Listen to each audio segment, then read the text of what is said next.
Hello and welcome to Attacking Third, a CBS Sports Soccer podcast. I'm Sandra Herrera, lead NWSL writer for CBS Sports, joined today, as always, by my colleague and co-host Lisa Roman, broadcaster and analyst for CBS Sports. On today's show, we have an NWSL weekend recap for everybody, but we've also got some breaking news to chat a little bit about. Before we get into everything, a quick reminder. Watch all of our episodes and exclusive interviews on YouTube. Subscribe to our page to get notified whenever we go live, youtube.com/attacking third.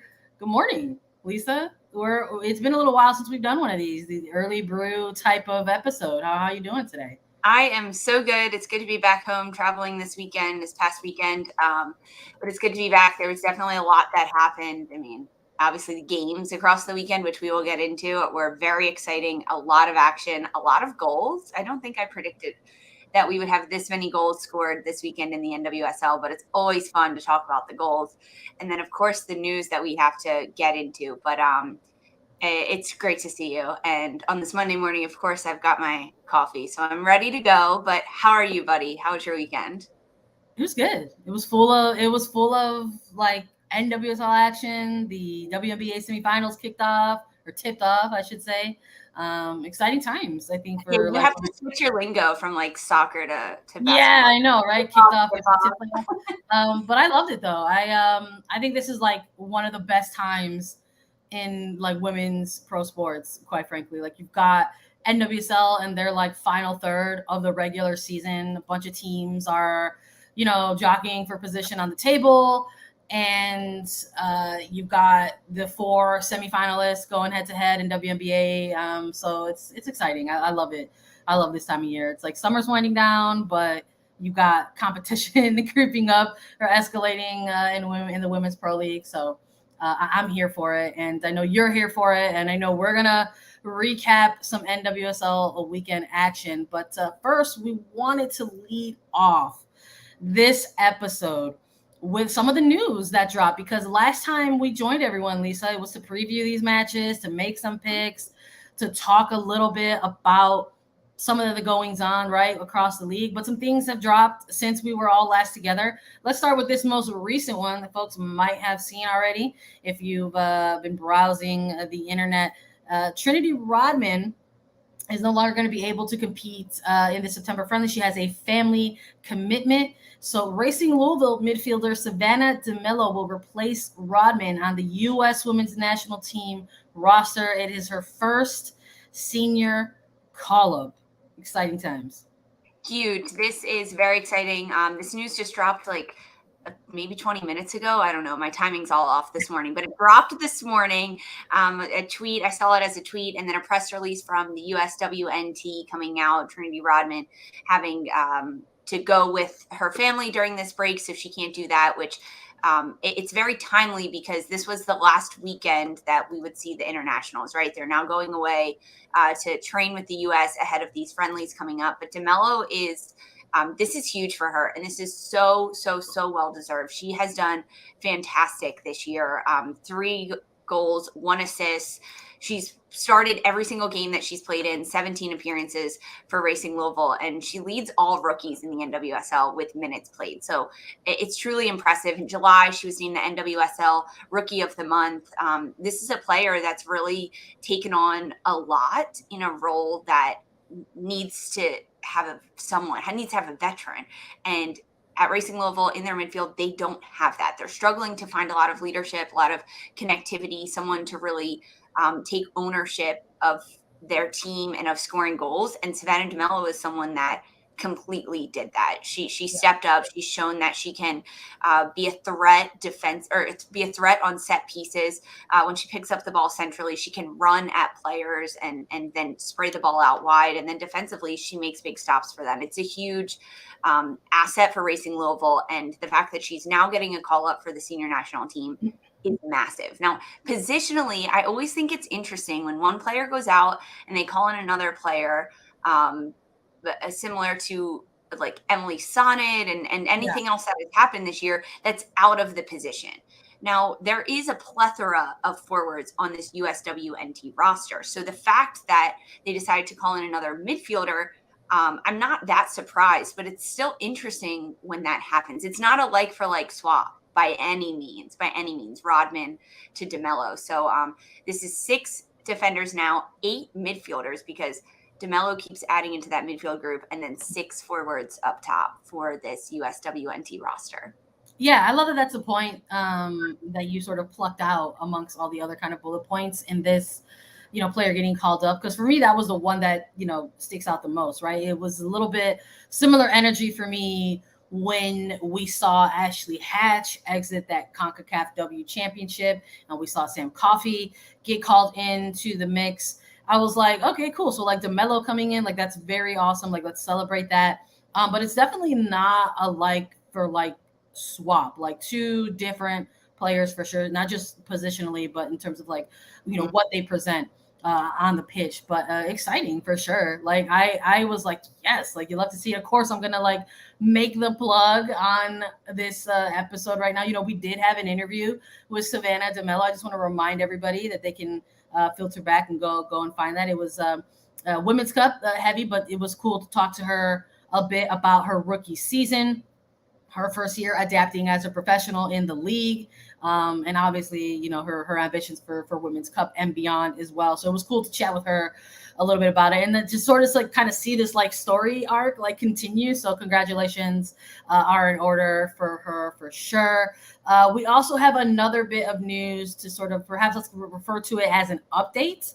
Some Washington Spirit news, additional news around the dismissal of former head coach Kris Ward, post match between the Washington Spirit and Houston Dash. Aubrey Kingsbury and Andi Sullivan were made available to the media post game, and they issued the 2 of them together issued a collective statement for the players, and we'll go ahead and just read that statement verbatim. It reads as, "We would like to start off with a statement on behalf of the players. Firstly, we are frustrated that this is necessary given our history. Secondly, we are angered by Kris Ward's answers in the piece by The Athletic. We know the idiom that there are 2 sides to every story, but that is simply not the case in this scenario. We know his interview to be a completely inaccurate recollection of a serious situation. And furthermore, the apology offered to us last Friday demonstrates a misalignment in his words and actions towards the team. The players fully support the decision of the club to relieve him of his duties as head coach, and we have every intention of cooperating in a proper course of action as it relates to circumstances like this one.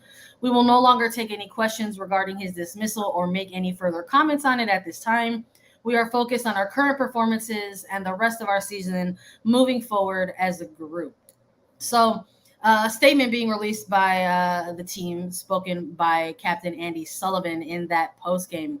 But that was ultimately in response to an interview piece that came out via The Athletic with Kris Ward specifically. So that is also the bit of news that sort of dropped in between this time since we did our preview episode, and now we're doing our recap episode. So there was that interview piece that dropped and the games that happened and Spirit players who made this statement in postgame. So a bit of an update that we had to go through in this particular situation, because the last time we did any discussion about the Kris Ward dismissal was just around the fact that it was something that happened. Mm-hmm. It was done with an 11-word tweet.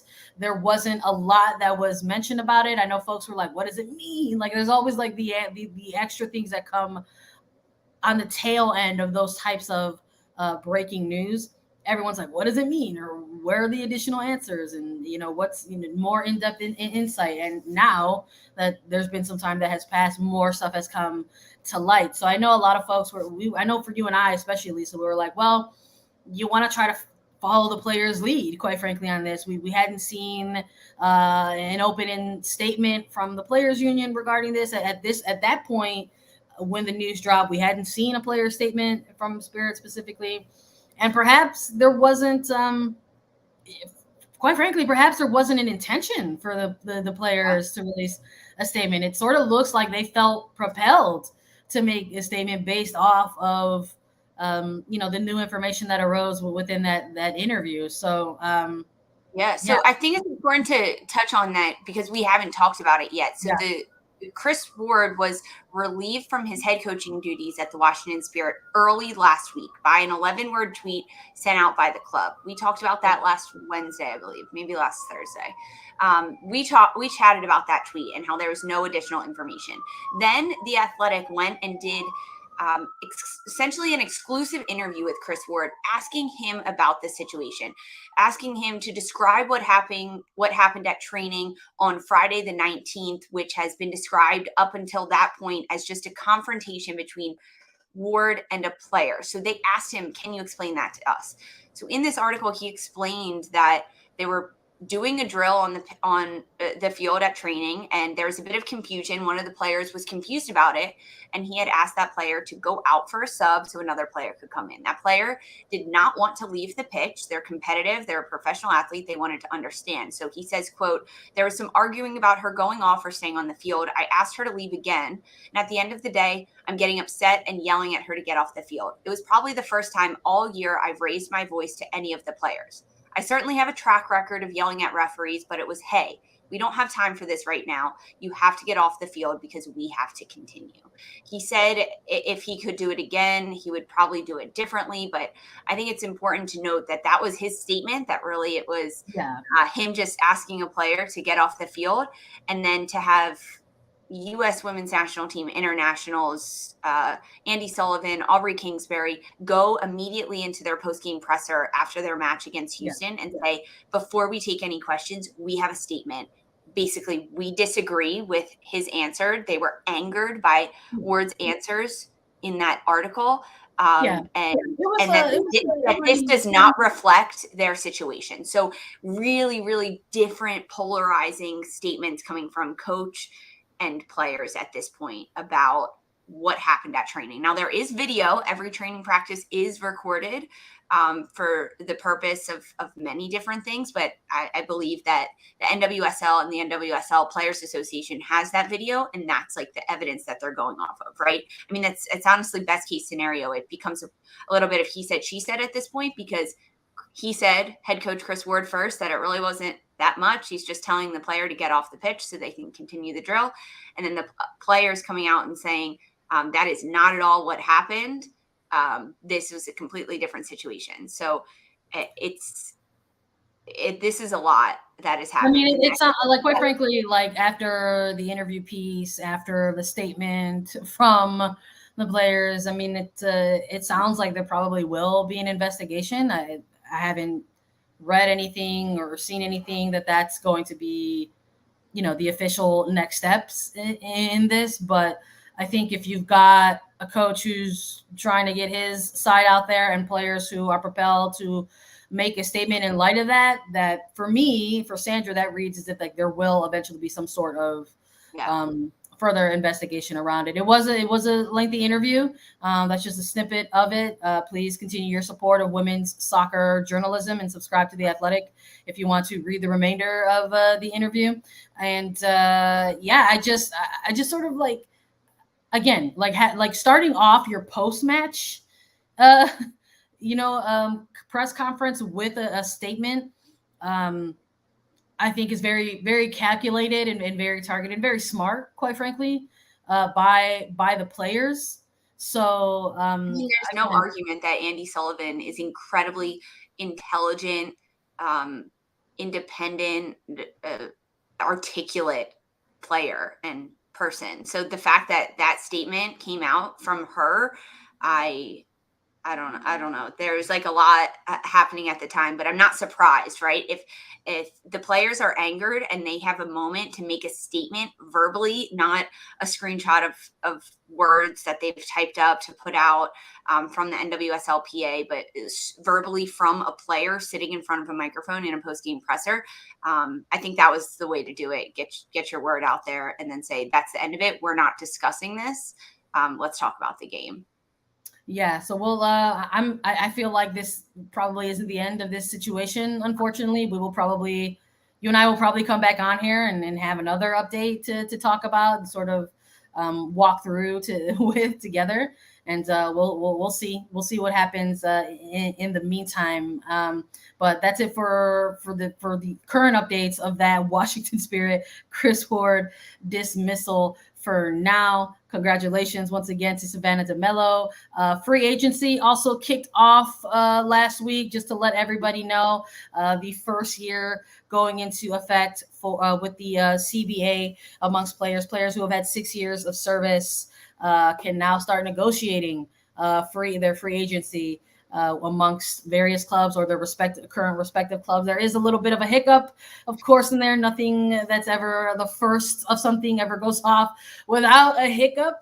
There is some discrepancy in terms of the official list that is out of 6-year players versus a list from the Players Association that they also have additional players who qualify under those terms. But there's a discrepancy in terms of option years right now on player contracts. So there's a little bit of back and forth, things that will likely go to arbitration or currently in arbitration. And we will probably have an additional update on that as well. So I would like to say congratulations to the free agency season, but there's still some things that got to get ironed out. Of course, there's a little bit of loophole happening, like just a confusion in what the CBA actually says, because those players whose contracts end this year should be able to start negotiations as a free agent as of Friday. However, if there's an option, the team doesn't need to let the player know of that option until November. And at this point, they've already lost a couple months of negotiations. So it's a little bit of back and forth. It really, for those players with options, they're at a currently, how the NWSL has written it, they're at a bit of a disadvantage because they cannot flex that free agency until their current team decides if they want to use that option or not. So then those players are at a disadvantage because all of the other ones are entered into free agency.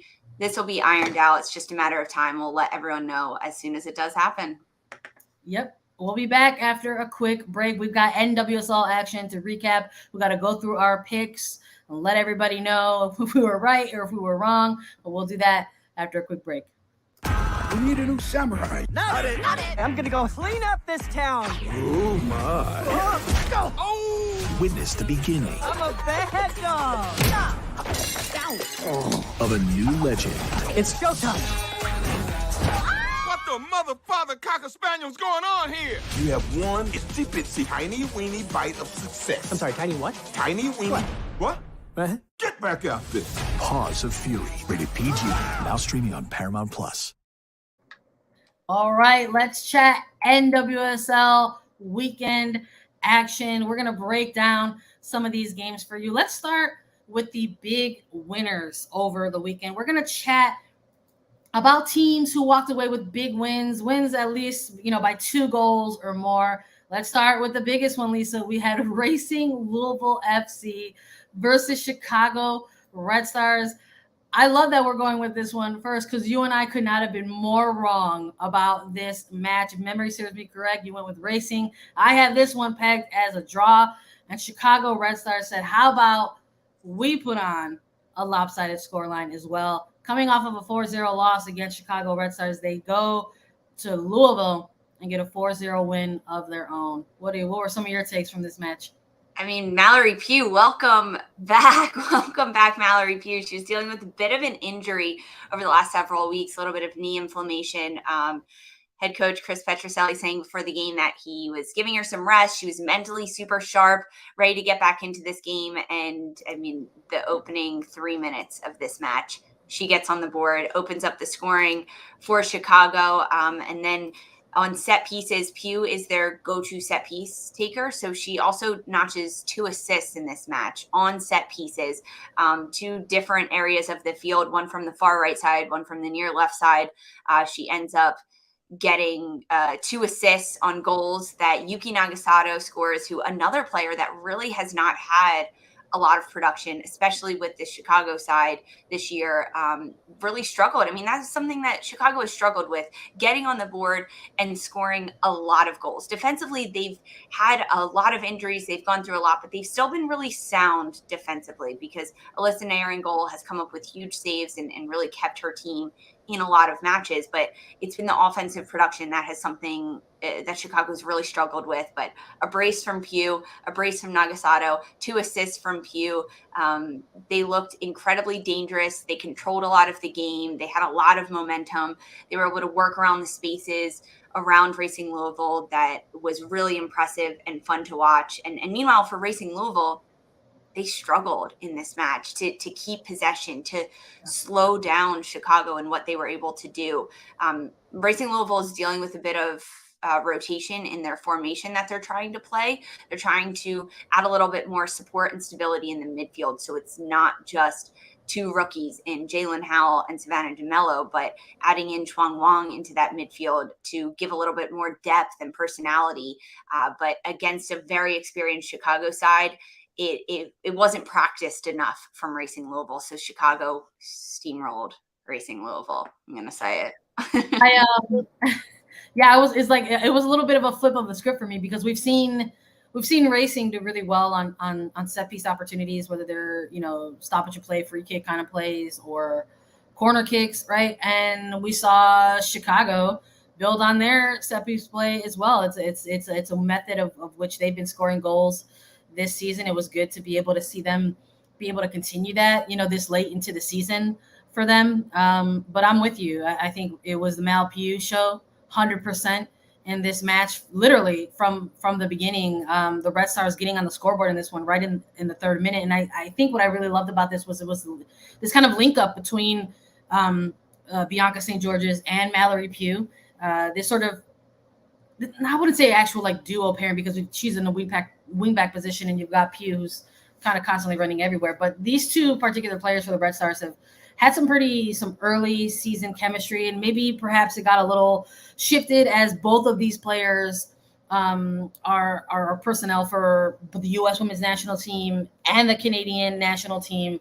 So sometimes when you have like a disruption in the club play, sometimes you got to like work your way back into it. So the sort of seeing these 2 be able to link up pretty early in this game, I think, kind of bodes well, I think, for the Red Stars moving forward. Now, these 2 players are called in to U.S. camps and Canada camps outside of this game.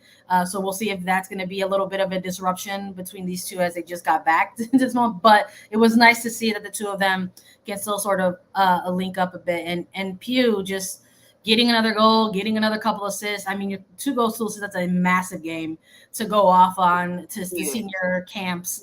That's huge.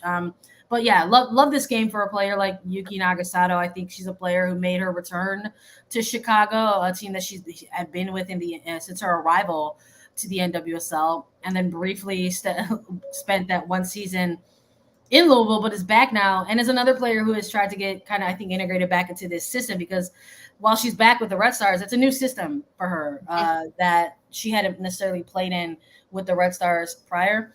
And I still think that the Chicago team was kind of figuring out like how to best utilize her, quite frankly. So to see her be able to get on the scoreboard as well, I think was very, very, very big. I think maybe lifts off something for her as a player. But I think if you're the Red Stars, sort of looking where you're at going into this weekend and then where you're at coming out of, big win for them. And loved. I was laughing through this game a little bit, Lisa, because I was like, oh my God, we're gonna come on this show, and we were just like completely wrong with this pick. I love it. You like it. I love it. Congrats to the Red Stars. We had another win, though. Let's talk a little bit about Portland Thorns FC versus San Diego Wave FC. Wave on the road in this one. Doesn't matter. They took all 3 points. 2-0. Alex Morgan gets one of these goals, extends her lead in the Golden Boot race with 13 goals. Let's talk about it a little bit. This game for Alex Morgan was fantastic. But prior to 2022, Alex Morgan had not scored more than 10 goals in one NWSL season, including the Challenge Cup. She has 17 goals. That's 5 more than she's ever scored in 1 year before. That's including the Challenge Cup in previous years. But this match for Alex Morgan was it was unstoppable. The fact, there's so much to break down in this one. I know that a couple people after the game were asking me, who hadn't watched the game, what happened with Portland? Because Portland is a team that people thought were going to win this one.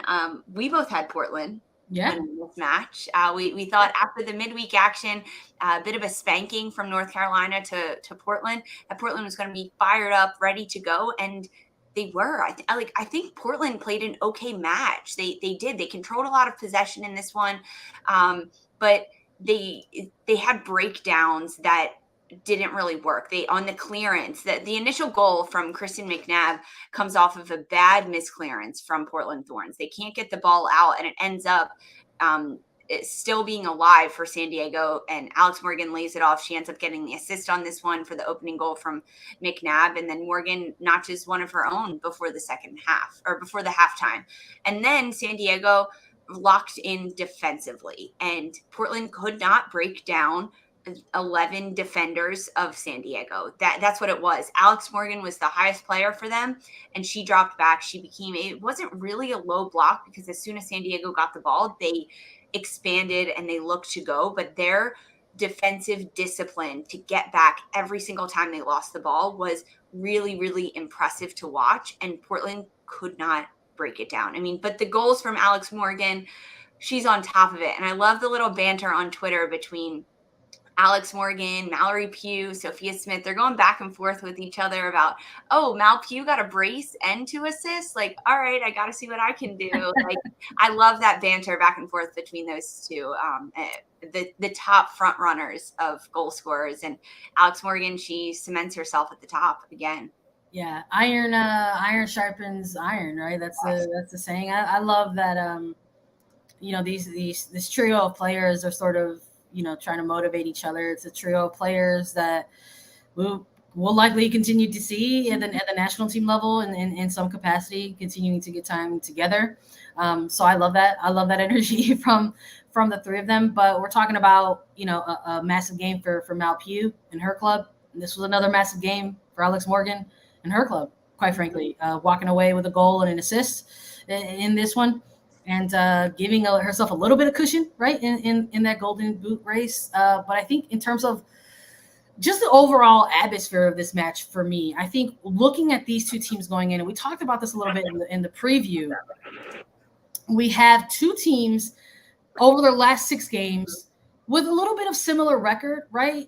Now with this game officially being put to bed, it's 3 wins, 2 losses, 2 and a draw for these two teams over their last 6 games. So walking into this match, it definitely had that little bit of like playoff energy for me. For sure. We're talking about at like 3 teams going into this weekend, all level on like 28 points. It's and like coming out of this weekend with a completely different standings, which we'll go over towards the end of this episode. But that was what I was looking at. I was like, okay, let's see like which team is going to come out on top, because there's not going to be a draw in this one. Like this type of game so late in the season absolutely gives you that type of energy. Like, will these two teams actually, in fact, meet once more outside of the regular season? And, we saw some good stretches of play from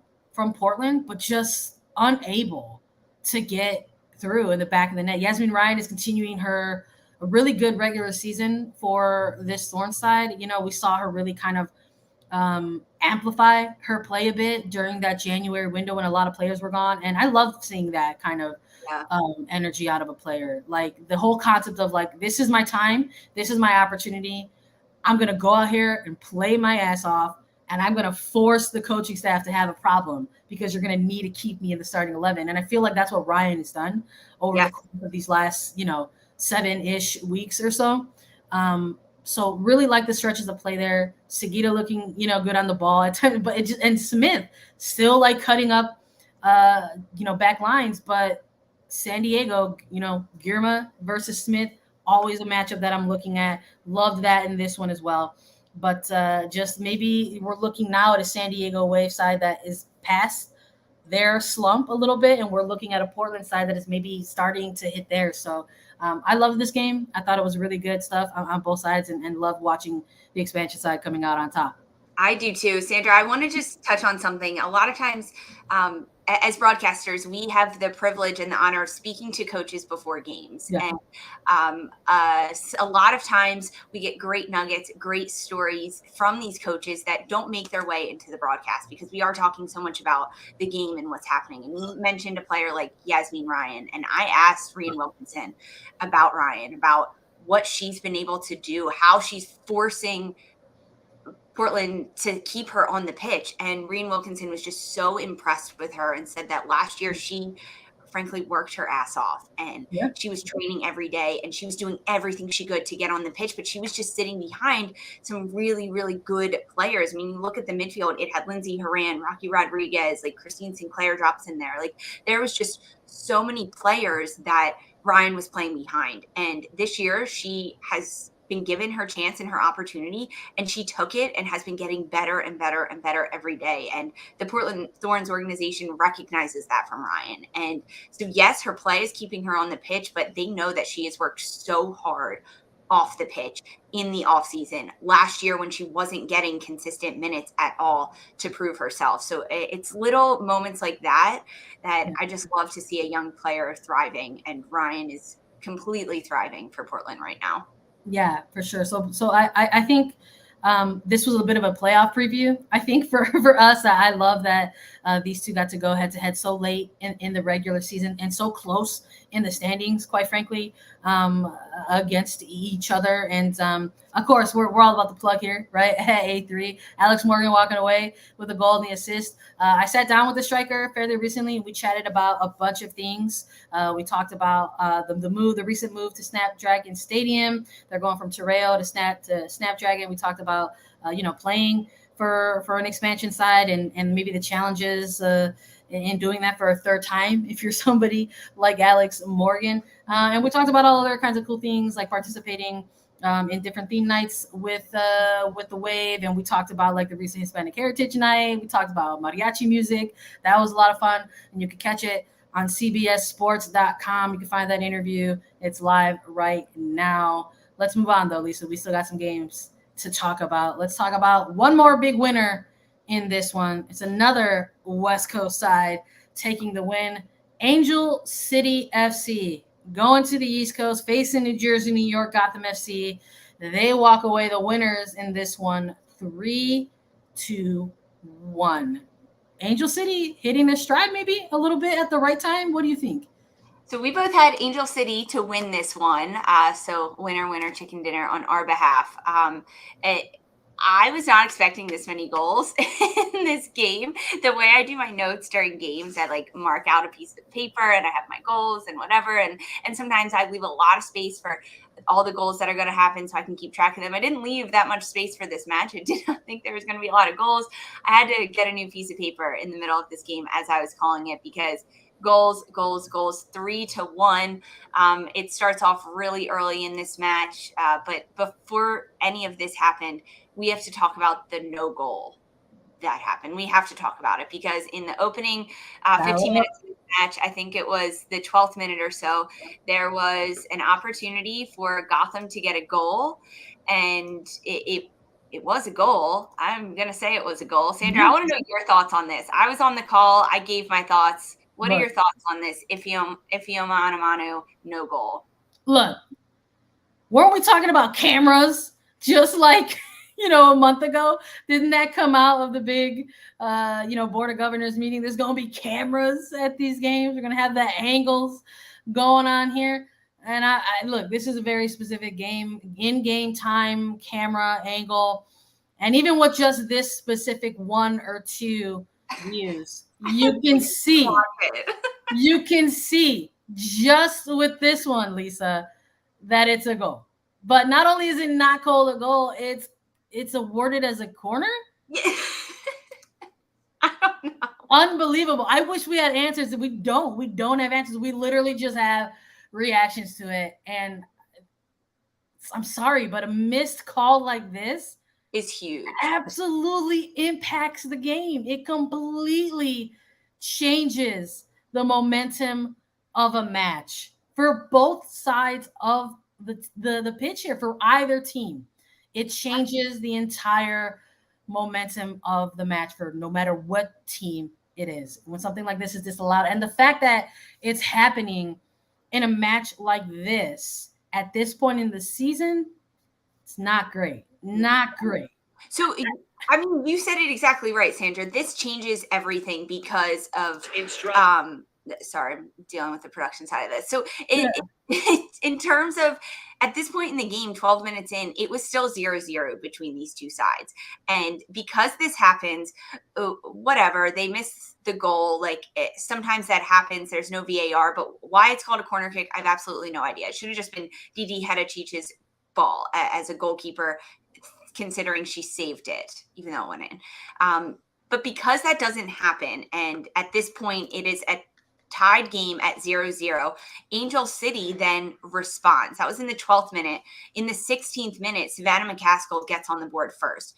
I don't think that happens. I don't think Savannah DeMelo gets as fired up as she did, as nervous, right? When your team almost gets scored upon, you then have this fired up momentum to then take things on yourself. And that's exactly what McCaskill does. She takes this ball herself. She gets in the box. She nutmegs Zerboni, fantastic nutmeg, and then finds the back of the net. That goal does not happen if the Gotham goal is called a goal, or even a freak, like whatever else it's called besides that.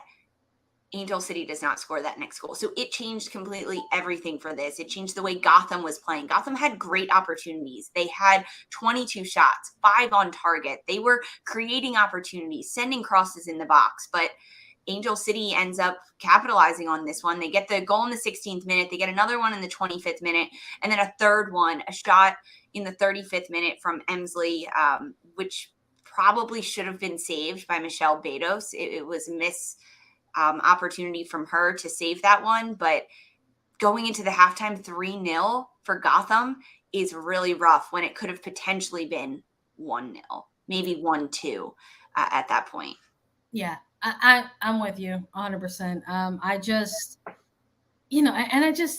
I'm sorry, you can't look at this match in particular and look at these two teams, right, and say, well, what does it matter? Like, Gotham has been struggling all season. Like, they're not going anywhere, but that's bull. That's like a really bull, I think, take for someone to have, because it's just like you're trying to close out your season strong. You're trying to close out your season on momentum, and if you can potentially get a result or a win against a team that's in the middle of a playoff push, because this ends up benefiting Angel City in a number of ways, right? They're still keeping pace on the table.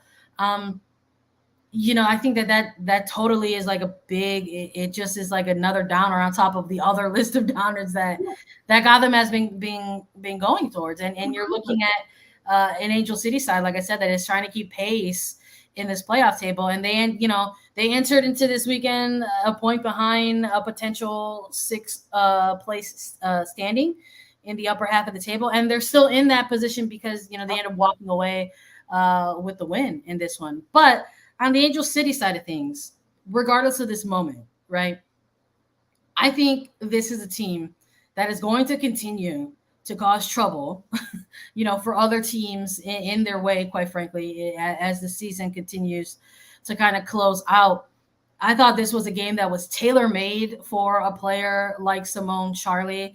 I thought there were moments where we saw this Gotham FC side. They're trying some things, right? They've got their interim in Hugh Menzies, and this coaching staff is perhaps trying to just get different looks, get opportunities for more players out on the pitch. We've got to see the start with Taylor Smith for Gotham in this one. And I'm just like curious to sort of see like some of these in-game adjustments that we were seeing from Gotham is just to sort of get more looks at players on the roster, quite frankly. And then but in doing that, maybe you're opening some space on the pitch in areas where you didn't anticipate. And you see a player like Charlie going out there and absolutely taking advantage of these pockets and of these areas. Right. So I think even with that early moment, even with that sort of that blatant kind of miscall, you see a team like Angel City kind of go in and take care of business. And I think that's just the continuation of the momentum that this team have had for the last few weeks, kind of, really trying to chase, a playoff position themselves, so they're undefeated in their last 4 games. It's a little bit of a win draw win kind of situation, but they're hanging in there. They're absolutely hanging in there. We've got some more games to get through. We wanted to chat a little bit about the big winners first, but let's talk about the games that were maybe a little bit more narrow in this one. Games that perhaps we thought were going one way, but ended up playing out another way. Let's start with Orlando Pride versus OL Reign. Lisa, listen, this one ended 2-1 in the rain, right? And we're going to talk about how OL Reign came out on top. But I'm sorry, the spider? You got to start with that first. Break it down. Yes, I did not realize that this was going to be a moment that everyone was still talking about on Monday morning. People in our chat were like, what's happening with the spider? Yes, we are calling this game, and I was in the booth with Mike Watts. It was a great call. He's such a fantastic commentator. And before you know it, I was watching a spider crawl along the wall on the booth, coming near me. And I had my eye on the spider while still watching the game, of course. And as it got a little too close to me, I just turned off my headset. We can mute ourselves and talk to each other or call for whatever we need to do. So I muted myself and I stood up from my desk and I grabbed one of my pieces of paper and I just crushed it against the wall. And as I'm crushing it, I look over and Mike Watts is watching me and he's like, what the heck is happening? So he says, was that a spider? So I quickly have to unmute myself and then defend myself on a broadcast when I'm just trying to protect myself from a spider. Wow. I will say it was very, very small. Otherwise, I probably would not have killed it, or I would have taken off my shoe and smacked it. It would have been much more than just pressing a piece of paper over it. But yes, there was a spider in the booth. Don't worry, I handled it, everyone. If it was bigger than I don't know, maybe a speck of dirt, I wouldn't have handled it, but I'm telling you, it was very, very tiny. Yeah, spiders don't like the rain. They come inside for that one, but handled it, no worries. But besides the spider, it was a fantastic game on the pitch. Right. Moving on. Happy to explain that one for everyone that was just what is happening? There's a spider. I'm not going to lie to you, buddy. I was watching this game, heard you on the call. I too had the same reaction. I was like, well, I can't wait to ask Lisa about this. And we went the entire weekend. I didn't bring it up to it all because I'm like, I want to save it for the show. But look, that's just a really good example of some of the things that that you all deal with in the booth. You have to be multitaskers, and sometimes you have to just protect your set. And I appreciate it. Multitasking is such downplaying of that. We were watching a million different things, a million different screens, talking to each other, producers in our ear, and then bugs on the wall. So got to handle it. No worries. Well, I'm glad that you had such bravery in that moment. Your reaction wasn't actually, we got to end the broadcast. We need to burn down this entire booth. Sorry. Goodbye. Love that for you. Also love the win for OL Reign. Yeah. This one had a rain delay. Lisa talking about things that you have to adjust to or make different multitasking things and sort of adapt to in real time. A little bit of a rain delay kind of ahead of kickoff for this one. So not something that maybe was hey, let's stop it in the middle of the game and then get back to it. It was in the buildup to kickoff. So this one got going maybe about a half hour later or so. We saw some cool things inside the facilities. We saw the rain kind of channeling their inner Adele. That was very nice. Perhaps that was the X factor in this game. Although Orlando kept it interesting, I thought for a second maybe they were going to come out victorious, and that's part of us talking about these games in this segment, about where we thought games were going and how we felt they were going to play out, because Maggie Doherty Howard converts for Orlando Pride, and they go up early in this game. But Bethany Balser and Megan Rapinoe put the game on ice, and OL Reign walk away with the win, 2-1. This was a very, very fun game to call and to watch as a fan, if anyone that was watching it. OL Reign controlled a lot of this game, and Orlando, we've talked about Orlando so many times on this podcast about how they're doing so many different things and they're changing things up. They're winning games. They're pulling out goals. I mean, like, this goal doesn't happen unless there's a bit of a high press from Orlando as OL Reign's looking to build out. And frankly, it's a mistake on OL Reign as Hyatt looks to play it out of the back line and Doherty Howard picks it off. She ends up shooting it from distance and it gets deflected by Alana Cook that's sliding over to make the save. Like, there, obviously it's a coulda, shoulda, woulda situation, and to sports there are so many of those situations, and hindsight's always 20/20. But perhaps if Alana Cook doesn't even make that slide tackle, is it an easy save for Fallon Tillis-Joyce? Does it go over the crossbar? Like, there are so many options that happen because the shot, the way it was taken, was going towards frame from Doherty Howard. But if it takes that deflection off Alana Cook, Tillis-Joyce has no way of saving it because it's a deflection.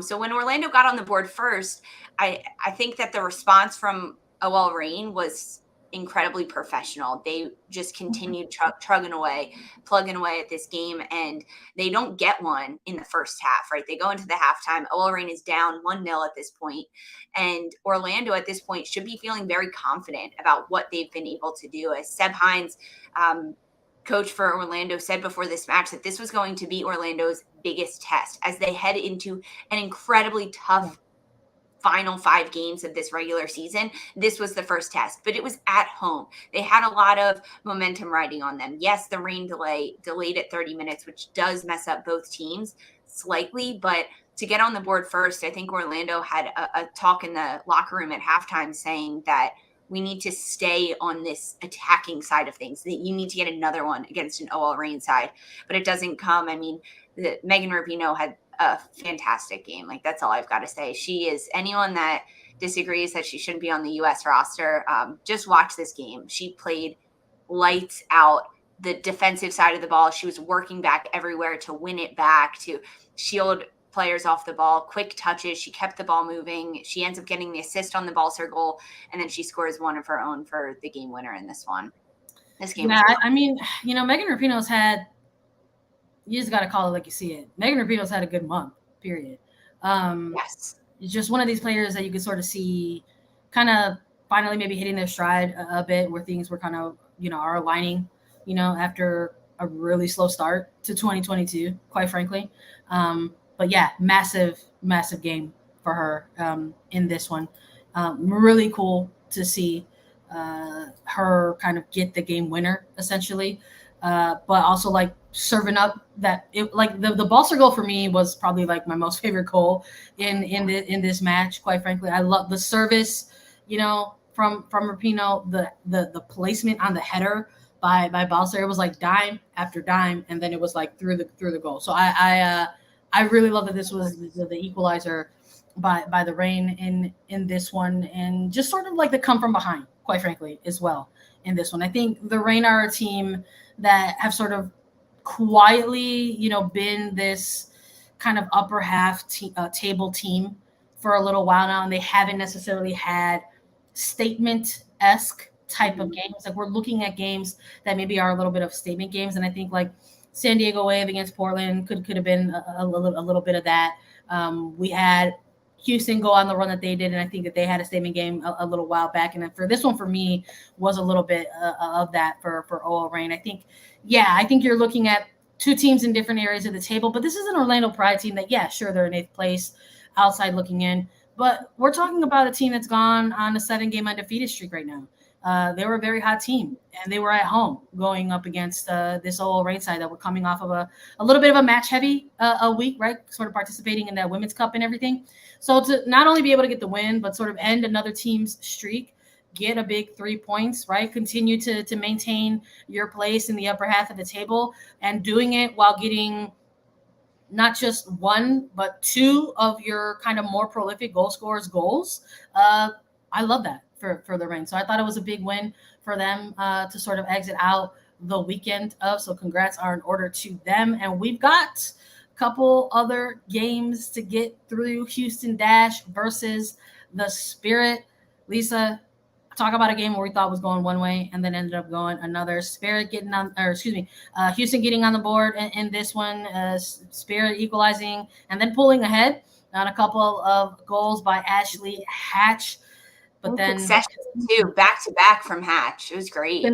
yeah, but the way this one finished, it just is like it's just like another one, the 10th draw. It's the 10th draw for this Washington Spirit side, conceding late stoppage time. Yeah, Tough. I mean, there's so many moments in this game where I was like, wow, Washington's going to win it out. Angela Salem on the sidelines being the acting head coach for Washington. They're doing so many things right. I mean, conceding early in the 22nd minute to Houston, getting on the board by Schmidt. Sophie Schmidt getting this one was great, right? For Houston, it was a really good goal.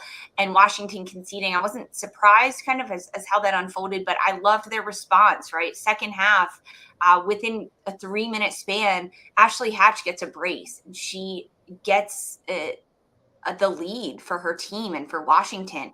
And then it became a moment of, okay, now can Spirit manage this game?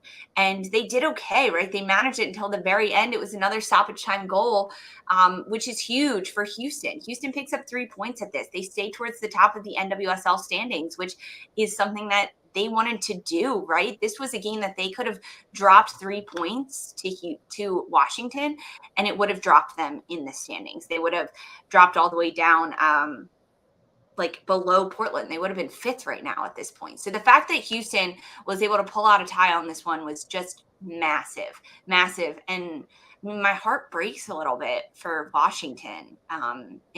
I don't know, for Angela Salem, if she were to be able to get a win in her first game as acting head coach, that would have been crazy, but it didn't happen. They end up splitting these points. Both of us had Houston taking the win in this one. Both of us wrong because it ends up a draw 2-2.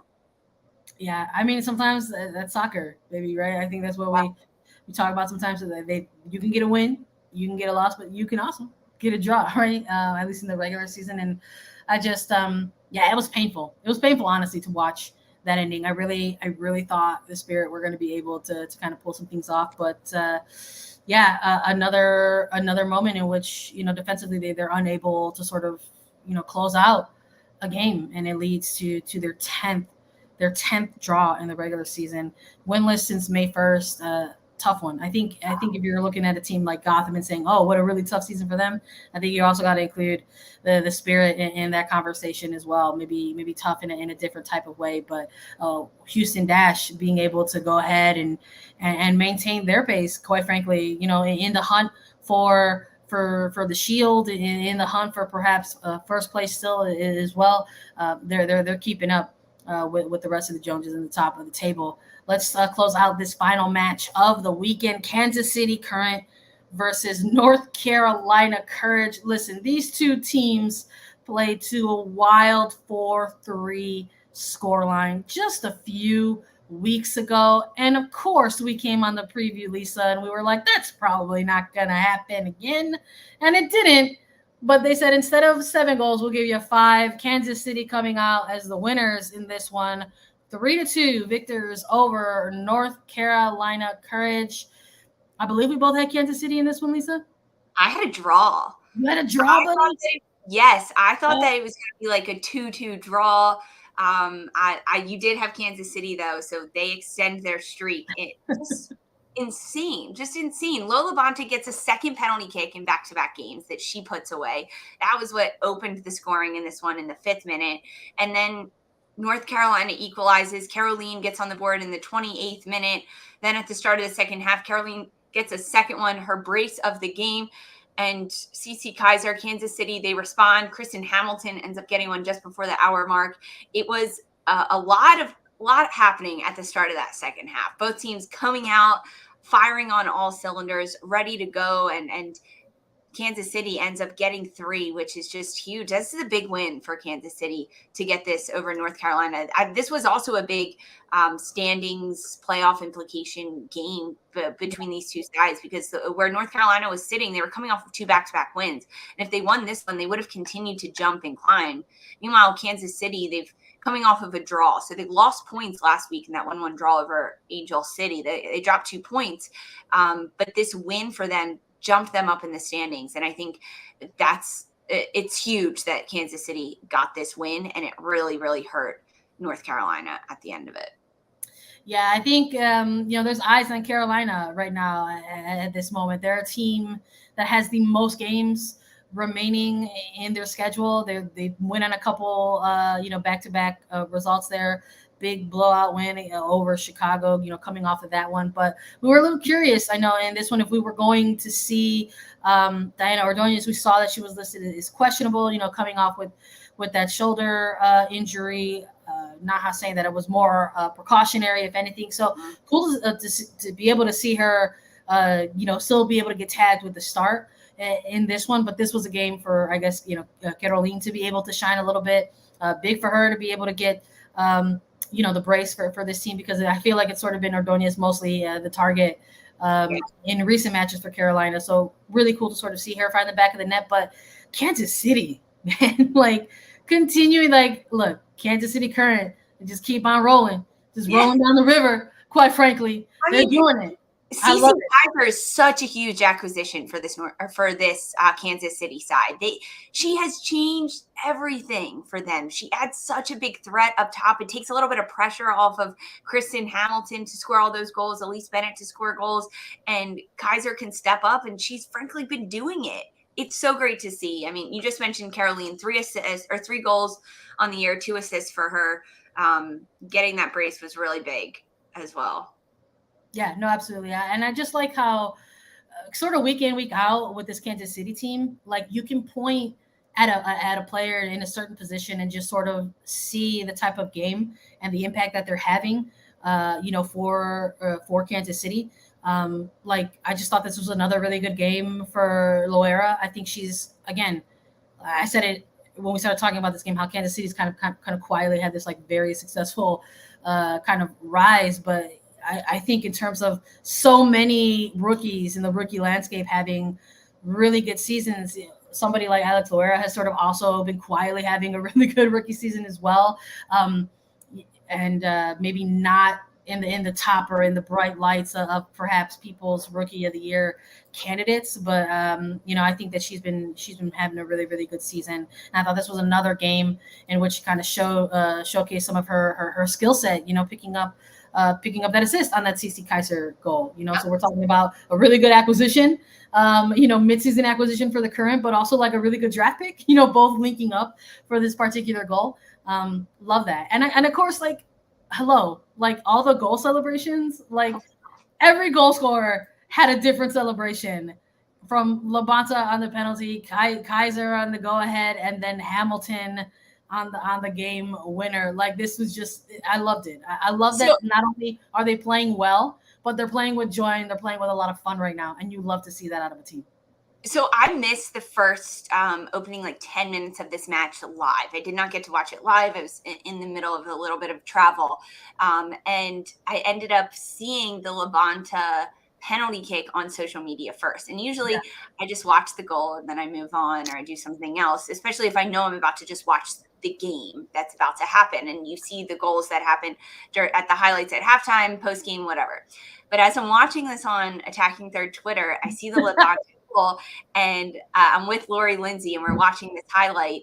And all of a sudden I'm like, wait, we have to see the celebration. What does Lowe do? What's the celebration now for Kansas City? It's become so much more.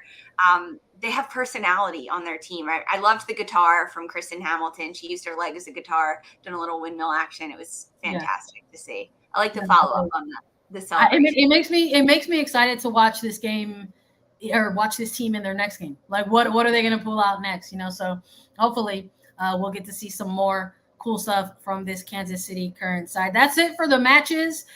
Before we close out, we want to let everybody know the standings. We've been doing them month to month. And we like to do a little comparison game as well. San Diego ended July in first place, and they faltered a little bit during the month of August. But guess what? It doesn't matter because they're closing out August back in first place. So San Diego Wave in first place on the table. Houston Dash in second place with 29 points. So 31 for the Wave, 29 points for the Dash. Kansas City Current in third place with 29 points. Portland Thorns falling to fourth place with 28 points. Oil Reign in fifth place with 27, and Chicago Red Stars closing out in sixth place with 26 points. Let's look at the bottom half of the table. Angel City still in seventh with 25 points. Orlando Pride in 8th place with 21 points. North Carolina Courage jumping up to 9th place with 16 points. Racing Louisville FC in 10th place with 14 points. Washington Spirit in 11th place with 13 points. And Gotham FC in 12th place with 12 points. We'll see how September shakes out. Stay tuned. We'll have more for you all. As always, thanks so much for listening to Attacking Third. We will be back with more for you midweek. Follow us on Twitter, Instagram, and TikTok at Attacking Third. Stay tuned for Sandra and Lisa Roman. This was Attacking.